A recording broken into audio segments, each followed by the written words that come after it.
This is iFIBER 1 News. Here are today's top stories. Layoffs are underway at REC Silicon in Moses Lake this week, with a likely long-term shutdown of the facility by next week. The prestigious Burke Museum of Natural History and Culture will bring two of its traveling programs to the north central Washington and Columbia Basin regions in the coming weeks. The campus of Wenatchee Valley College played host to a large-scale emergency response training on Friday morning.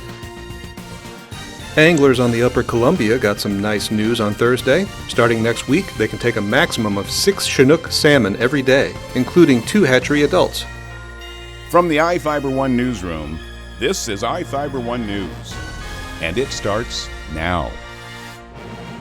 Layoffs are underway at REC Silicon in Moses Lake this week, with a likely long-term shutdown of the facility by next week. WorkSource in Moses Lake is holding a rapid response event on July 17th for the laid-off employees. Information on unemployment benefits, trade adjustment assistance, retraining, job search assistance, and more will be available at either 9 a.m. or 1:30 p.m. at the WorkSource Center. Layoffs of about 150 employees began this week at REC, as the plant is expected to be shut down long-term by July 15th.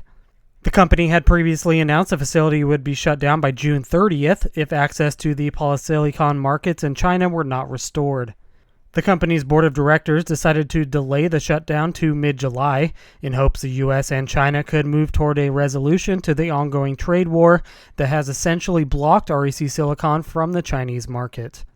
This is Joe Letter for iFIBER 1 News. This segment is brought to you by Change doesn't have to be complicated. With a low-profile microwave hood combination that's ready to install right out of the box. It fits in the same space as your under-cabinet hood, so you can get your microwave off the countertop and make space for the routines worth keeping. The low-profile microwave hood combination, from the #1 selling appliance brand in the USA. Whirlpool Appliances, now available at more furniture in Ephrata. The prestigious Burke Museum of Natural History and Culture will bring two of its traveling programs to the north central Washington and Columbia Basin regions in the coming weeks. The museum's first leg is entitled Dig It and will feature a theme centered around prehistoric life and geology, giving participants the opportunity to examine genuine fossils as well as a variety of rocks and minerals. The mobile exhibition will also offer opportunities to get a first-hand look at cast replicas of real dinosaurs and even to unearth fossils.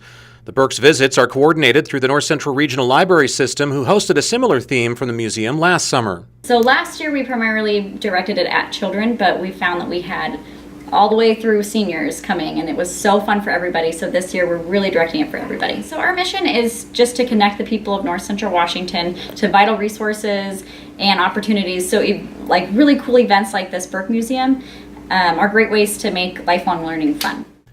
Dig It will make stops at 9 of the NCRL's branch locations, including Ephrata and Moses Lake on July 26th, along with engagements that same week in Cashmere, Chelan, Entiat, Leavenworth, Manson, Quincy, and Waterville, while the tourist stint in Wenatchee will be held on the evening of July 25th at the Pybus Public Market. The NCRL will also welcome another traveling mini-museum in August from the Burke entitled Living Traditions, which will feature themes based on regional Native American culture. This segment is brought to you by Your taste buds bored? Well, then bring them to Jay's Teriyaki. Not only does Jay's have a variety of teriyaki dishes, they also offer mouth-watering salads and sides. Call Jay's 509-764-5155. Jay's Teriyaki, located at 123 East Broadway in Moses Lake, because it's all in the sauce. The campus of Wenatchee Valley College played host to a large-scale emergency response training on Friday morning. The exercise involved scores of professionals from local law enforcement agencies like the Wenatchee Police Department, Chelan County Sheriff's Office, and the Washington State Patrol, as well as first responders and medical staff from organizations like Chelan County Fire District No. 1 and Confluence Health, along with various local ambulance companies. One of the biggest things for us is just communication between law enforcement, fire, and EMS.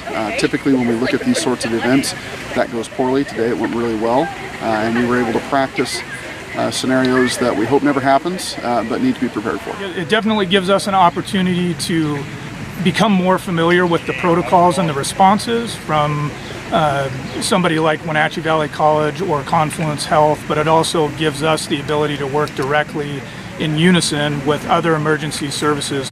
The training was based around the simulation of an active shooter scenario at the college and included the assistance of over 30 volunteers, many of whom are also employees of either WVC or Confluence, that portrayed the drill's civilian ranks who found themselves caught in the crossfire. Being an actor today provided me the experience of what a student might go through having go through something like this. And then from an administrative standpoint, every time you can exercise your emergency plan, it's a benefit to the college to find out what's working and what's not working going forward. It was a very unique perspective. I got to watch people work. I got to see a lot of communication, both good and opportunities for improvement. But I think that the community will really benefit from this exercise overall. Normally I'm on the other side of things. Normally I'm a nurse responding to and doing triage, but today I was a victim and I had a gunshot wound to the chest and I was also pregnant.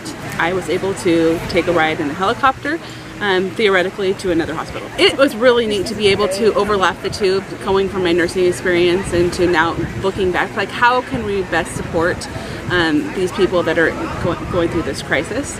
And for me, it was just knowing that we have a really great community unified command here in Wenatchee that really works well together.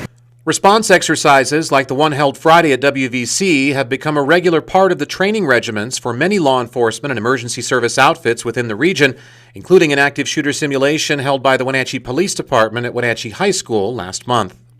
Reporting for iFIBER 1 News, I'm Chris Hansen. Anglers on the Upper Columbia got some nice news on Thursday. Starting next week, they can take a maximum of 6 Chinook salmon every day, including 2 hatchery adults. Washington's Department of Fish and Wildlife announced the new regulations for fishing on the Columbia, between Wells and Rocky Reach Dam, as well as the Entiat and Chelan rivers that feed into it. From July 16th through at least September, the limit is 2 adults and 4 jacks. Those precocious salmon that head back upriver after a year or less at sea and range from 12 to 24 inches. Early predictions for the season were grim, but eventually the number of fish returning to Columbia River hatcheries opened up opportunities for salmon harvest. The open season starts 1 hour before sunrise July 16th. May the early angler get the fish. Jefferson Robbins, iFIBER 1 News. This is iFIBER 1 News. For more information on these stories and other news, visit us online at iFiber1.com or check us out on Facebook.